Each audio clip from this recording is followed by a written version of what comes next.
et bakokite ba vina biso.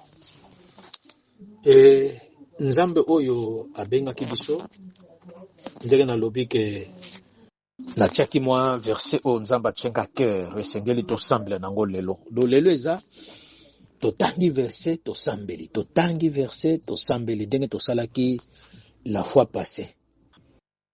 Yango ndenge tokosala susu lelo. Et makambo tokolobela lelo eza fini les dents agacées. Les dents agacées, biso bato toyebi français toyebi so elingo laksani. Mais tozui makambo wana na proverbe oyo babanda koloba na Israël, na Ézéchiel chapitre 18 verset 2. Bible lobi, pourquoi dites-vous ce proverbe dans les pays d'Israël? Les pères ont mangé des raisins verts et les dents des enfants en ont été agacées. Ça, c'est un proverbe babanako lobela. Nakati ya Israël. Tata liemanga mubesu, mais bana bayoki minongai. C'est-à-dire qu'il y a des choses, tant que vivre, nous ne méritions pas de vivre ces choses-là. Mais comme ce proverbe, les a correspondre na verset biblique, on dit, j'ai puni le punition. Il y a tatato ya maman jusqu'à la 4e génération. Yango, nakata Israël, bango basaela ki proverbe oyo. Pe proverbe oyo ekoti nakata makomi. Que tata liaki manga mobeso, mwana yoki minongai. Mais c'est un proverbe israélien. Eza proverbe oyo baloba on nakata Israël. Yango, nzamba yebisaki bana Israël. Pourquoi dites-vous ce proverbe dans les pays d'Israël? Les pères ont mangé des raisins verts et les dents des enfants en ont été agacées. Ngate budalia ki manga. Ngate munasala ki likambo wana. Mais conséquences, iso kitatie pa bana. Et makambo yo batebele ba vivrango, batebele petit lelo bazo vivrango. Et biso toki ko continuer kaka te ko vivre na makambo yo. Que para mutasala ki mabe, bongo ngai, na yo akaka minu ngai.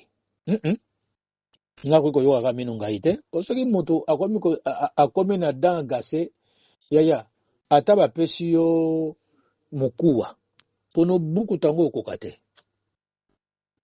Oyoka minu mwaye tafu na biloko bien zate, meme mosuni okokate. Surtout soki ba pesi yo ndika, wadando yogi penza, oui, minu, ezo supporte te. Et quand on parle des dents agacées, elles ont une signification belée. C'est-à-dire qu'il y a des bonnes choses qui peuvent être devant toi, mais on peut parvenir à cause. Parce que tes dents, elles sont agacées. Mais, dans les gens, les kambetali mino. Mino, biso lokola ba lion, to ba lionceau, ou bien ba lionne. Dans le Seigneur, si tu n'as pas des dents, ou si tu as des dents agacées, lingolo ba rolala nzala, rolala nzala parce que koka kokanga nyama te, nyama nyonso pono bomaye c'est par tes dents. Nyama nyonso pono vaincre c'est par tes dents. Donc les dents pour nous les enfants de Dieu, pour nous les lionceaux, pour nous les lions, pour nous les lionnes, c'est très important. Nos dents, écoute, qu'on ne jamais agacé. Pour ceux qui sont agacés, ils ont olala nzala na kwa kosa la chasse, c'était même nyamango yeyo, ceux qui na kangi kaka bona yo ki minu, na okokate na tiki. Parce que la force du lion, ezalaka na biloko mibale. Ses griffes et ses dents. Mais plus eloko permet à lion, lionne, lionceau, ayeba ko vaincre ennemi na ye, ce sont ses dents. Les griffes ne peuvent pas fonctionner. Mais soka kangie na minu. Et tant akangaka bisika mususu te, il attaque à la gorge.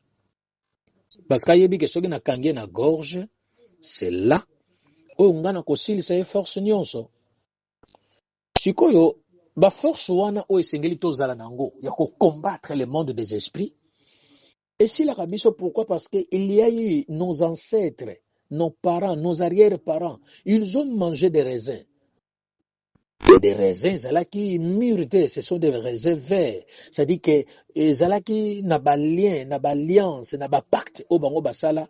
Bamususu ateka famille, bamususu bazana makambebele bele okiko kende ko signer na monde wana, bamususu akoloba kembo bana nyonso abasi bakobala me bakozala na via malamu te na mabala na bango, bamususu bakokende mabala me babanaka ko benga na kabango, bamususu bana mibali bakotila ko bota te, bana mibali bakozala ka na via pasi. Donc mutu na mutu tanga zokende ko teka manga na ye azana ndenge oya kotekelango.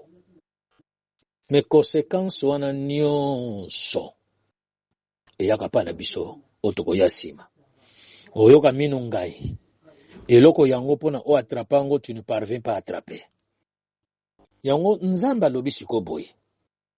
Ça c'était le proverbe au bobandai koloba. Mais la Jérémie 31 verset 29 Dieu dit ceci: en ce jour-là, siko biso tokoloba aujourd'hui, on ne dira plus le père a mangé des raisins verts et les dents des enfants en ont été agacées. Tant nzamba lobi en séjour de kobanda lelo, jamais tata mutaliaki manga bongo yoka minunga. C'est-à-dire que tout doit prendre fin. Et lingolobake nzambe déjà sazwaki makanisi ya kwa abolir makambwana depuis Ancien Testament. Et tata liaki manga mobesu alenga mwana na yoka minungai. Tant que na osala ba pacte na wana liaki manga nena mungu atona pilipili. So pa liaki ngona nini ngana zala kita fibi mukokoli na yeye moko. Boko komanga na yoka la minungai. Nzamba lobiko lelo. Do yango ba preto ko sala eza ya lelo. So que lelo ngana zo d'abana ko vivre ba conséquences hier à partir d'aujourd'hui. Ngana vivre sous conséquences té. Ni à papa, ni arrière-parent, ni à maman. Aliaki manga ne ye moko mta subir ba conséquences na ye. Ni la bana nanga, ni epana nanga. Ça dit que wana Jérémie 31 verset 29, ça c'est Dieu qui dit en ce jour. Qu'on a parlé bien ce jour-là. Mais biso tozolo banango lelo. On ne dira plus dans ma vie, on ne dira plus dans ma famille, on ne dira plus pas pour mes enfants. Et les pères ont mangé des raisins verts et les enfants bayoki mina gase. Bakolobelango susute. On ne dira plus jamais. Lelo tokokata biloko wana. Tokokata ngo. De façon que makambo wana ezala susute. Parce que soki eza bisoka to bana ko souffrir. Bango baliaki manga na bango moko. Ale koma pona ko yoka minu ngai koma na ngai. Ngana liaki na yete. Tanga liaki skakatela inga ndambo. Ata poswa pamba na liaki te. Amekisa kinga pete manga ngo soki ezalaki ya sukali to ya ngai. Ngai ka ko yoka kaka te minu ngai. Donc lelo yo folo be nzambe lelo makambo wana nyonso ezosila lelo. Ngai nazala suna posa te ke ye motaliaki manga mobesu bongo ngana yokele mino ngai. Fini. Makambo wana eza susu te. Ngana koyoka susu mini ngai te. Jérémie 31 dit c'est le biboye. Mais chacun mourra pour sa propre iniquité. Tout homme qui mangera des raisins verts, ses dents seront agacées. Ya yemo konde mute kozala agacé. Ça, c'est Dieu qui dit ça. Depuis l'Ancien Testament. Mais les autres, le bana baliaki manga mibeso, mino ezo kangai, tozo subir ba conséquences, ya ba dan, ya ba eve, ya ba boy. Nzambe depuis l'Ancien Testament, dans Jérémie 31, verset 29, dans verset 30, alobi lelo, bako lobelango lisusu te. Que palmera liaki manga na mobeso, bongo bana na yeba yoka minu ngai. Yo pe fo boyango. Nzambe, ngai nazo mérité vie ote, nazo mérité santé ote, nazo mérité maladie ote. Soki ye mutaliaki manga mobeso nzambe, ye muka kufa na manga na mobeso. Soki pa sa kufa makambo ne sila lelo. Mais base à losambo na biso atoke wapi okozonga na Jérémie 31 verset 29. Lelo bakoloba lisusu te na vie nanga, bakoloba lisusu te na santé nanga, ke ye moto aliaki manga mobesu, ye moto atekaki famille yango yo zo souffrir. Nga te, nga nazolongwa yaye makambo na pe etali nga te. Tanga kena olia manga mobesu naliaki na nga te, tokendaki na nga te, nga pe nazalaki te. Do makambo wana concerne nga ata moke te. Yango lelo prier tozosala. Yango mona cheki wana teme fini les dents agacées. Onga na yoka ka minu ngai na koyoka ka lisusu minu ngai te. Ndenge Jérémie 31:30 lobi mutu alie manga mobeso ye moka yoka minu ngai. Nga na yoklo minu ngai te. Yo mekisa inga manga. Tango tafunaki yango. Est-ce que tozalaki nanga? Neyebi te soko liaki combien, soko liaki 5, soko liaki 10. Soko liaki yango ya kofiba, soko liaki yango na mbeli na yebi te. Nga naza na droite nake no yokila ko minu ngai. Yango maloba nyonso koloba. Zongaka na Jérémie 31 verset 29. En ces jours-là, on ne dira plus pour Palmera, les pères ont mangé des raisins verts et les dents des enfants en ont été agacées. Bakolobelango susute. Les autres ont mettre fin na makambo na nyonso. Fini les dents agacées. Le bak yo moko linge. Soki yo moko lingi minu na yezalaka ya ngai, yo mto ko acceptango. C'est-à-dire que les situations ko yana vie na yo, toi tu dois accepter. Mais si tu ne l'acceptes pas, loba ndenge bibe lobi. Na Jérémie 31 verset 29.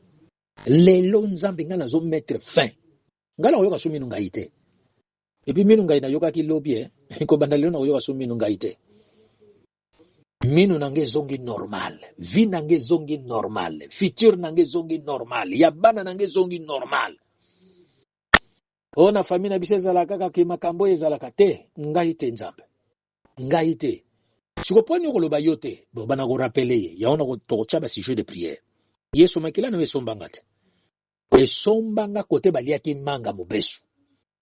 Tango bazo kanga ka bato baliaki manga mobesu, ngai kombo nanga kuno chaki te. Kombo na okendai ko longo, okendai ko bomango. Yango boma kombo nanga na kote ya bato bazana ba conséquences ya kolia ka manga mobesu e. Nga kuna nazate. Ngai kote wana nzambe na kotikala ka pesu kozala te. Ndenga yo lobi na Bible, yo mto lobi yango. Kena mukolo wana, yanga mukolo wana eza mukolo wana teza lelo.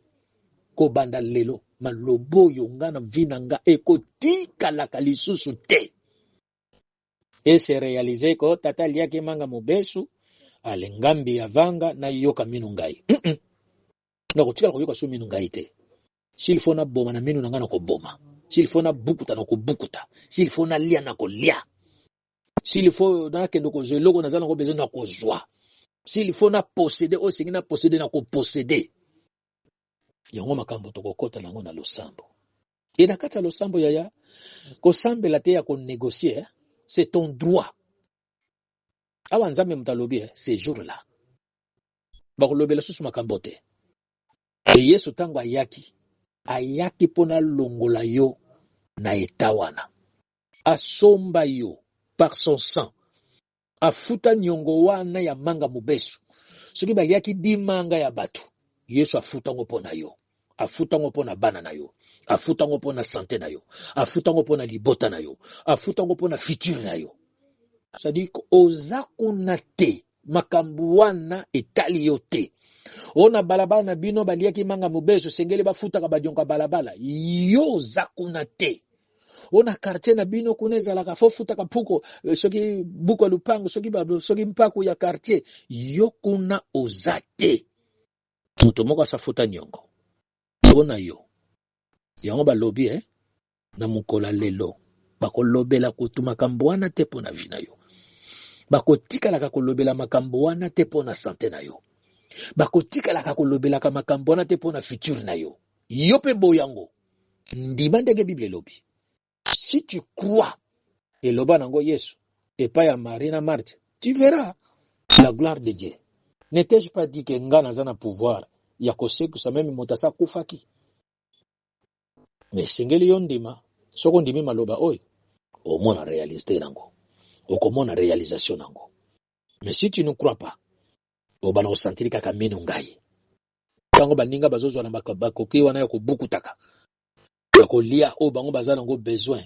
Yaya, ezana ba domaine ebele, nga moyena kota na profondeur ezate parce que tozo sambela. Les dents agacées, ezana ba domaine ebele ko sentir que kotoyo ça marche, mais awa mino ezangai. Côté kone ezo simba, mais awa penza ezo simba te mino ezangai awa. Alors kingai wana fo shila. Tala kaka soki mwana swaka mingi bato bakosani bakolise citron. Comme ça moya swaka lizuzu ezate. Soka linga swa yoki minu mabe moya na swa ezate atiki. Yango biso siko to ko bondele pa nzambe. Kende pa nzambe ya. Bondela, zala concentré.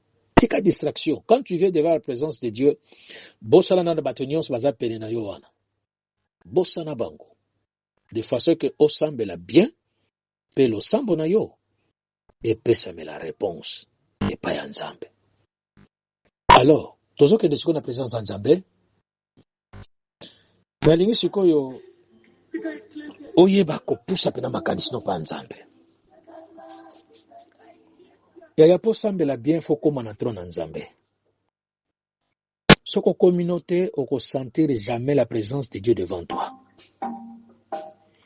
Oko sentir que tu es devant le Père céleste. Tozo poussa na déjà pena nzambe. De façon que to bondela. To yebisa ye fini les dents agacées. Esili makamba koyoka kamino ngai nzambe na vina nga. Esili makamba koyoka kamino ngai pona famina nga. Esili pona koyoka kamino ngai pona futur na nga. Pusana pa ya nzambe. Banda kopesa na no merci pona pokwa lelo oya pesi occasion koyoka maloba oyo. Banda kopusana pa na ye banda ko bondela yaya. Banda ko bondela banda ko pesa merci.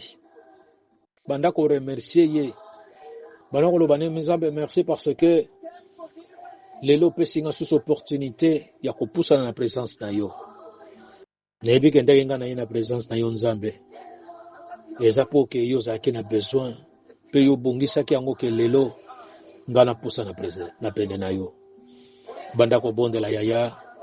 Losambo na yo kosunga moninga mswaza pene na yo. Oya zo yoka yo. Nanzela forum poke yeba ko bondela malamu. Fongola mikrono banda ko bondela. Fongola mikrono yo mata na présence nzambe kozala na sete. Losambo na yo ezala kaka na cheville te. Losambo na yo ezala kaka na genou te. Losambo na yo ezala kaka na hanche te. Losambo na yo koma na bepole te. Mais losambo na yo esala ke yo zinda. O zinda penza na présence nzambe. De façon que minu ya ngai elongwa. Ya soki moto azana minu ya ngai même pona ko brosser. Même ko brosser dana ye kozala pasi. Abana kozana difficulté. Yango pesa nzambe merci. Na occasion oya pesi ya kopusa ne pa na yelelo. Banda ko bondela. Banda ko bondela ya na ngai. Banda ko bondela bisiko zwami. Banda ko bondela ko yebisa nzambe merci. Ngai na vina na mona yeke situation oyo nzambe kozwa solution te. Nzoka nde yo so déclara depuis Jérémie 31 verset 29 ke na ko continuer kaka ta ko yoka ka mino ngai. Nga na banza kandenge na yoka ka mino ngai eza nango normal. Nzoka nde yo so longolango. Oso ya o abolir. Eso ya ki deja ko abolir loi wana. Ke tata liaki manga mobesu. Mama yoki aliaki manga mobesu. Ngana yoka mino ngai. Merci nzambe po longola kiango. Banda ko pambola ye. Banda ko pambola ye parce que ko lela na yo. Lela zo le bezo sila. Lelo nga nazo mettre fin na ko lela na yo. Lelo nazo mettre fin na situation na yo. Lelo nazo mettre fin na likambo nyonso oyo dérange ka vi na yo. nazo mettre fin na yango. Dieu est capable de le faire. Dieu est capable de le réaliser. Mais il faut croire. Nakoyaka na présence na ye. Il est l'ami fidèle. Oyazanga kate na moment passe. Il est toujours là pour nous soutenir. Il est toujours là pour nous accompagner dans les moments difficiles. Yango pese merci. Pese merci yaya. Pese merci na oyo ayebisi yo na pokwa lelo. Oyo ezana kaka rappel asali yo. Peut-être yo yebaka te que tu mérites les souffrances de tes parents. Mayebisi yo que oza obligé to méritango. Oza obligé te o subir les conséquences de tes ya barrière parents na yo. Ya bakoko. Soka liaki manga na mobesu ye moko muta koyoka minu nengai. Alobaki bongo na Jérémie 31 verset 30. Montalie manga na mobesu ye moko yoka minu ngai. Conséquence na ye pa na ngate. Mais na verset 29 a continuer ngo a confirmer ngo alobi ke ko banda lelo mutu na mutu ayoka conséquence ya makambo ne ye moko alonaki ye moko buka. Po ba Bible lobi c'est qu'un homme aura semé les moissonnera. Ezanga ite mutu esengeli bana nanga ba souffrir. Soki bakoya kozwa ba buka ya misala nanga malamu me ya mabete. Misala nanga malamu oui bango ba buka. Meza la teke ngai moko na sali mabe bongo mabe wana elanda bana nanga Nzambe soki nga na sali mabe beta nga fimbo nga moko nde nazwa punition ekita pa ya bana te ekita na ba descendant nanga te parce que soki Nzambe alobi ekita il punit jusqu'à la 4e génération et 4e génération c'est 100 ans. Talaka Nzambe apesa punition na bana no pendant 100 ans, c'est beaucoup. Bondela yaya. Ne sois pas distraite, Bondela.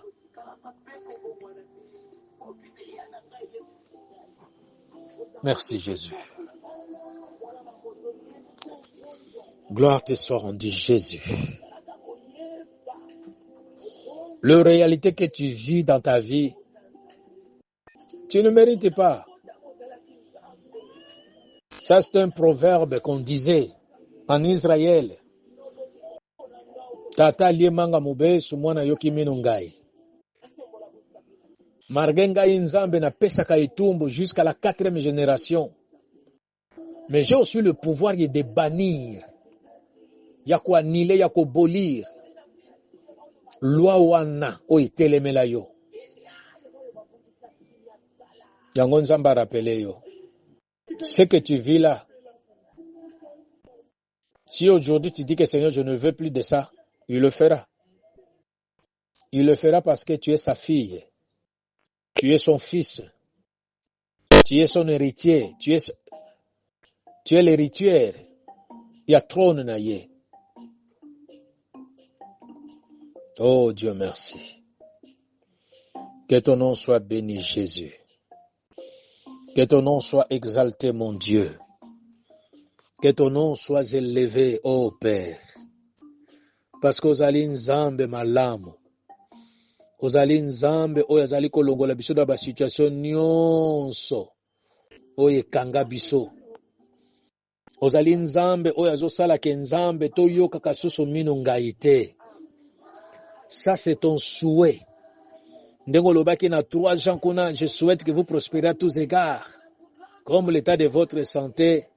C'est ainsi que yo nzambe ozo souhaite pe ke nzambe minu na biso ezala gase te, eyoka ngai te, ezala na conséquence te ya manga oyo papa, mama, bakoko baliaki. Nzambe na pesi yo merci pour la révélation oyo. Ngana baneko kanisa nzambe naza condamné ya ko subir conséquences ya bakoko nanga, ya ba mama nanga, ya ba arrière parents. Mais nzambe lelo ngana comprendre que je n'ai plus droit. Parce que yo depuis Ancien Testament olobaki moto na moto kokufa na likambo na ye moko asali. Soki ye moko mutaliaki manga, ye moko mutako subir conséquences wana. Oh Jésus, merci. Parce que tu es présent. Et tu es puissant dans ma vie. Yaya Bondela. Yebisa Nzambe. Merci parce que na comprendre lelo que je n'ai plus droit que minu nange yoka kangai. Na likambo yo papa, mama, bakoko nanga basala. Nazana droit ko vivre heureuse. Nazana droit ya kozala heureux dans ce monde. Nazana droit na seka. Et sika ba para nanga ba sekate. Merci Nzambe. Olaki singa que vraiment l'alliance, ba pacte au bago basala ki, moi je n'ai rien à voir sur ça. Pourquoi? Parce que ngana yamba yo lokola mokonzi. Pe mobiki sabobo inanga. Toute personne oya kota na lignée royale a longwa na balwa nyonso yo. Ke tata liaki manga mobesu, ya yoka minu ngai. A longwa. Parce que au kota na lignée royale. Moto oyo koti na lignée royale a kufelo déjà na ekoloso afuta nyongo ya makamboy. Tu n'as plus droit de subir les conséquences de tes parents, de tes arrière-parents. Non. Oza susuna droit wana te yaya. Que lokola bango basala ki mabe o le péché d'Adam yango biso tozo vivre. Lelo boyango. Yebisa Nzambe lelo yo yebisinga ke nazana droit te ya ko vivre kaka le péché d'Adam. C'est Adam qui a péché, c'est lui, pas moi. Chacun mourra.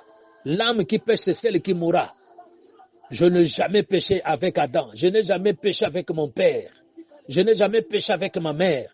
Je n'ai jamais péché avec mes arrière-parents. Jamais.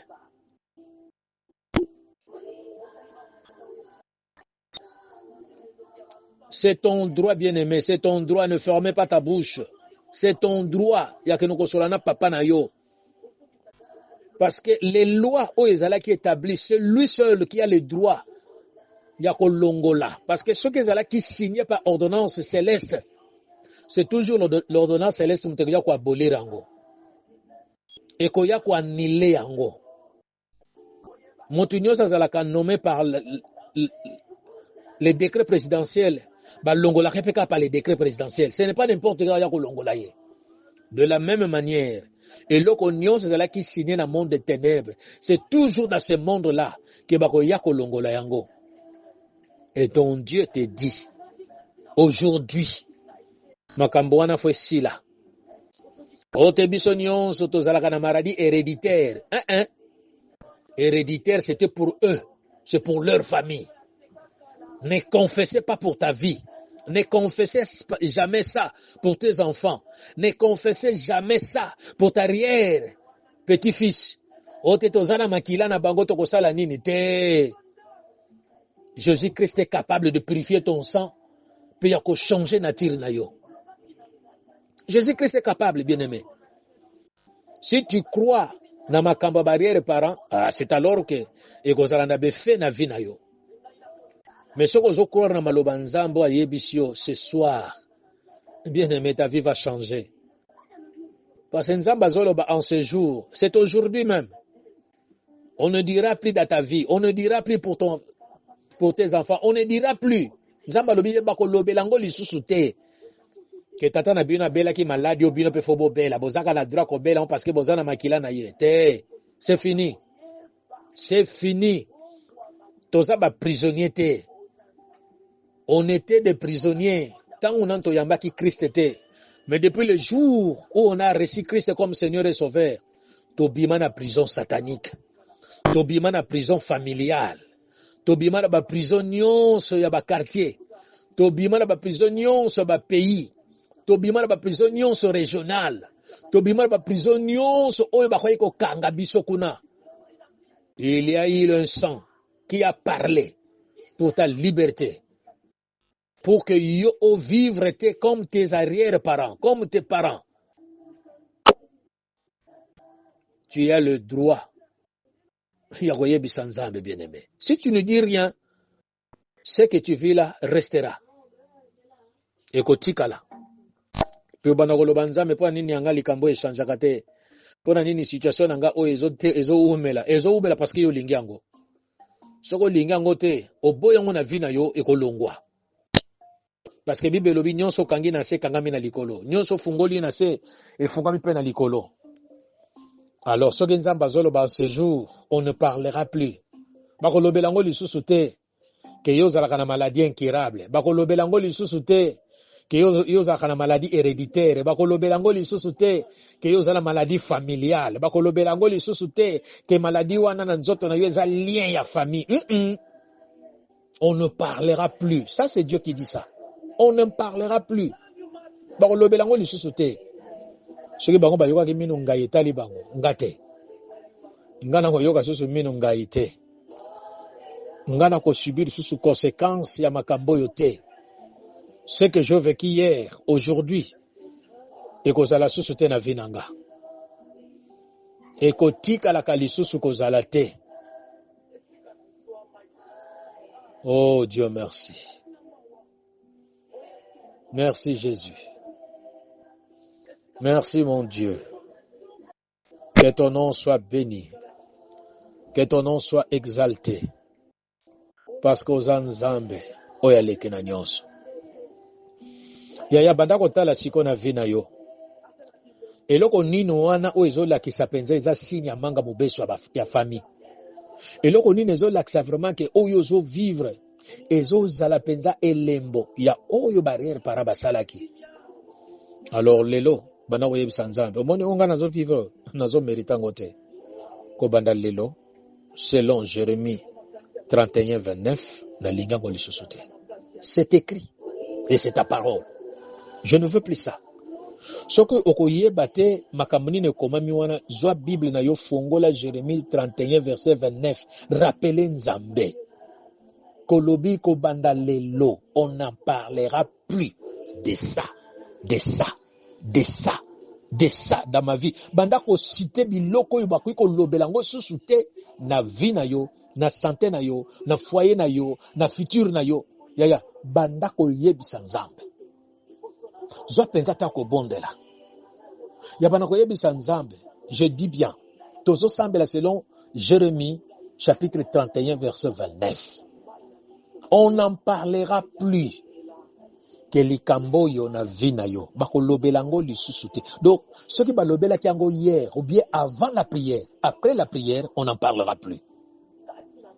Et tant ozoloba bongo yaya na ngai croire na oyo yo zoloba. Il faut s'identifier na makambu yo zoloba.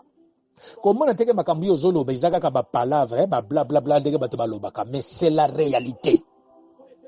Que Seigneur Dieu, situation oyo dans ma vie, on n'en parlera plus.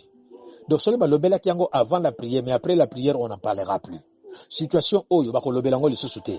Likambo yo tokolobelango lisusu te. Ce qui bakolobelango c'est dans l'autre sens, positive. Mais dans le sens négatif, aujourd'hui c'est la fin. Banda shiko kendaka. Na présence Nzambe. Tango nzembo ezo beta yaya, yozo kota.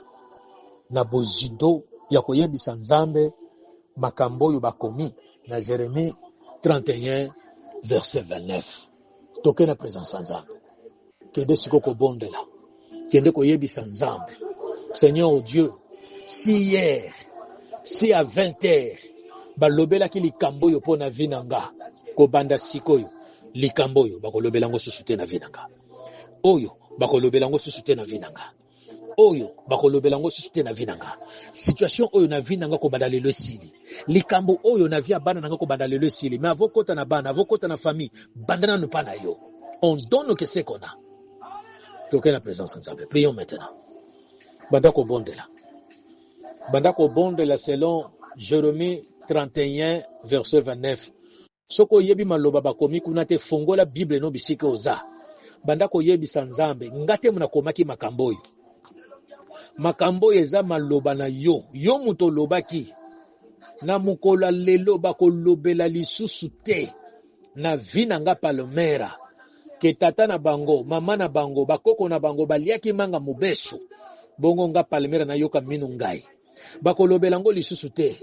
Bakolobelango lisusu te ke maladi oyo koko ya bakoko na bango babelaki yango bango nyonso babelaka. Bakolobelango lisusu te. Bakolobelango lisusu te ke makambu oyo eza lien familial. Nga na zasu na lien familial te. Nga na kota na lignée royale. Yo yeso so somba, oso futa banyon. Donc nga makambo nazana tina komona ngote. Soki komona ne luka bato nango ngate. Ngai bakolobela ngo lisusu te ndenge yo lobi on ne dira plus. Nzambe ngape na vi nange ezala kaka bongo. Balobela ngo lisusu te. Ezala ba minganga. Ezala bata mokili. Ezala ba sorcier. Ezala ba marabu. Ezala nani na sa moyoyo. Likamboyo na vi nanga.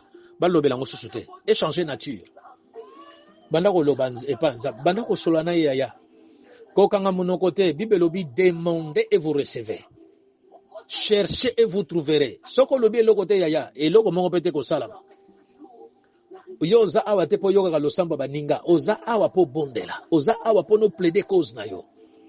Nous sommes dans la maternité de Dieu. Dans la maternité de Dieu, chacun a zosé le résultat ya zemio ya zanango.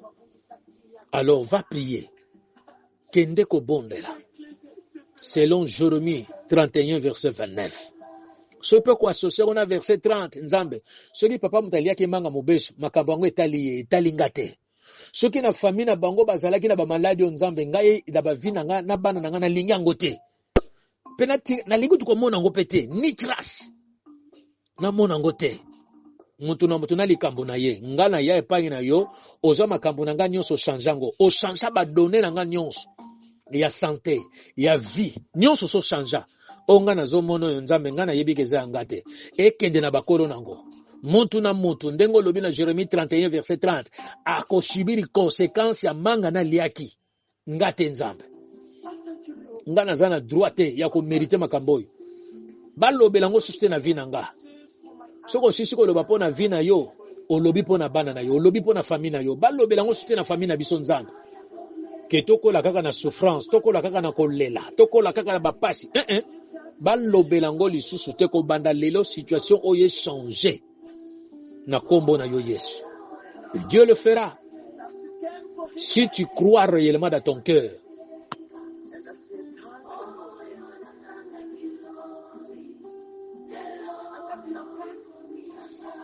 On reçoit par la foi, bien-aimé. C'est par la foi que tu verras toutes ces choses et que s'accomplir dans la vie na yo. Bible obi, si vous demandez quelque chose à prière, croyez que vous l'avez reçu et vous le verrez s'accomplir. Balobi avant et s'accomplir, yon ndima déjà que zui. Ndima déjà que situation na yo changé. Ndima déjà que makambo na yo bongi. Ndima déjà que makambo no se koma bien. Yaya bondela. Bondela yaya kota na bojindo. Lelo ezali minu nanga ekoyoka susu ngaite. Ngana koyoka susu ngaite na minu nanga nzambe. Soki papa mutalia ki manga na ye muka yoka minu ngai ngate. Soki mama mutalia ki manga na yoka ki minu ngai ye muka yoka minu ngai ngate. Conséquence makambo na ye suka na vi na ye moko. Ye muka mema mikumba na ye. E suka pa na ye. Ba maladi ya famille na bango nzambe suki na famille na bango. Ni na vi na nga, ni na vi abana na ngai. Tozo bondela. Tozo bondele pa na nzambe. Tozo bondele pa na nzambe. Ye nzambe wana kokisa. Ye nzambe na opéré, ye nzambe na se manifester parce que azali nzambe aleki na nyonso. Aza nzambe miracle. Aza nzambe oyo asalaka. Aza nzambe oyo aza capable ya kosala makambo minene na bavi na biso. Soki yo ndimi akosalela yo yango. Yo ndima kaka. Ndima kaka makambo oyo ozoloba. Crois seulement et tu verras. Crois seulement et tu verras la réalisation ya makambo yo zoloba. Debi sanzambe na koiko mériter te. Nga nazo mériter la paix, nazo mériter la joie, nazo mériter le bonheur. Nazo mériter te ke nzambe ochelinga musunya olenga na lia nazo kwa koliango te. Ochelinga lipambo li devanga nzambe zoleka nga kaka boye te. Ochelinga nzambe na bénéficier na oyo nga nazana ngona mona kaka lekite. Seigneur Dieu na kuiko mona ngo te. Na mona kango suste na vina nga. Soko silisi na vina yo okoti na bana na libota de façon que makambo wana nyonso ezala susu te. Oh Dieu de miracle. Il y a des familles qui souffrent, bateka bango déjà dans le monde des ténèbres. Bateka mabala na bango, bateka mabota na bango, bateka misala. akoki kotanga ndenge nyonso alingi mais mpona azwa mosala ekomi problème. Mais yebisa nzambe soki biso na famille na biso eza boye, on ne dira plus ça, on ne dira plus ke makambo bakolobela yango lisusu te. Soki bango basignaki bacontrat na bango na monde des ténèbres, nga mpe naye kosigne ya ngai epa na yo nzambe, mpo na ngai, mpo na bana na nga, mpo na famille na nga. Nzambe aza capable ya kosala makambo minene yaya. Si tu crois seulement, tu verras. Alobe pa na eloko ezalaka impossible eza te, mais tout est possible à celui qui croit. Si tu crois, tu verras de quoi Dieu est capable. Il est comme son nom bien-aimé. Il agit comme son nom. Il se manifeste comme son nom. Il fait tout comme son nom. Ndenge yozo bengela ya ndenge ya kosala. Ndenge yozo qualifier ya ndenge ya kosalela yo. Soki omonike azanzamba justice akorendre justice likambo na yo. Soko monike azanzambe oyo asungaka akosunga situation na yo. Soko yibika azanzambe apambola akopambola yo. Bondela. Bondela kene na présence nzambe. Ezala makambo mosusu bino bozo subir na famille na bino, bozo mérita ngo te. Rappelez nzambe Jérémie 31 verset 29. Na mukolo wana bakolobela lisusu te ke tata na bango, mama na bango, koko na bango mtaliaki manga mobesu. Yango wana mbi avanga zoka minu ngai, bakolobela ngo lisusu te. Bakolobela ngo lisusu te histoire oyo, échanger ko banda lelo. Ke bango nyonso na famille na bango babela kaka maladi wana, bakufa kaka na maladi wana. Tata mwasi na bango akufaki na maladi oyo, ye pe kaka akufaki na maladi wana. O pe kaka zobela kaka meme maladi. Lelo okoki kosilisa ngo. Okati pe singa wana mpona libela. Makambo nyonso pe sili. O bango bakufa kaka na 50 ans, so bakomi na 50 ans bakufi. Bango ata bake libala ndenge nini suka bazonga kaka na bandako na bango ya bafamille. Bango soki bake na ndaka libala suka kaka bakozonga na ndako na bango. Te. Biloko wana nyonso nzamba lobi lelo. Bakolobela ngo susu te na vie na yo. Bakolobela ngo lisusu te na famille na yo. Bakolobela ngo susu te na bana na yo. Bakolobela ngo susu te na futur na yo. Koko na biso peka kufa na maladi oyo. Bango nyonso ka balanda na kaka bakufa na maladi oyo. Lelo esili. Lelo esili. Soki ezalaki contrat basignaki ozala makoki pe ya ko effacer contrat wana. Ya ko créer contrat mosusu pona famille na yo. Acte 16 elobi crois au Seigneur Jésus, tu seras sauvé toi et ta famille. Oyo koloba yango nzamba kosala pona famille na yo. Si tu crois, nyonso yo koloba nzamba kosala ngo pona famille na yo. Dieu est capable de le faire. Dieu est capable ya ko changer tous les données. Ba données nyonso yozo yebisa changer, azo changer ngo yaya. Kokanga munoko te o. Loba. Soki monde des ténèbres bango ba loba ki ke te faut bino bo souffrir. Tozi misala na bango ba kangi. Abakomona soso mbongo te, bino bo lobi, mais on en parlera plus ça. Misala ezo fungwama. Mbongo ezo fungwama.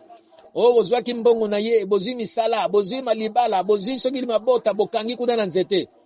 Bokolobela ngo lisusu te. Lelo makambo nyonso ezo changer. Bozi santene bokangi po bonyoko la kanzoto na ye te. Bokonyoko la Yesu sute. Minyoko esili. Fini. C'est aujourd'hui même.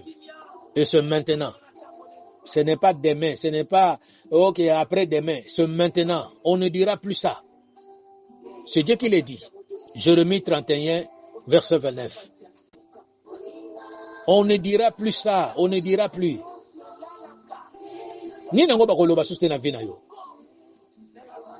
Moto azalaki aveugle ne, tango Yesu abikisi ye, bato bayebisi ke te moto wana aza mosumu kalobi soki aza mosumu kenge talinga te, mais je sais seulement une chose que j'étais aveugle, mais maintenant je vois. On ne parlera plus de mon aveuglement. Maintenant, parce que l'obéla makambetali ko mona nanga. Wana bino bozolo ba ke yaza mosumu ke talingate.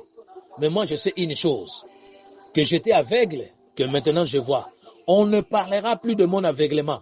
Wana boko tika soko l'obéla ngote parce que maintenant je vois. Oh. Nzamba changeaka ba situation ba vie abatu.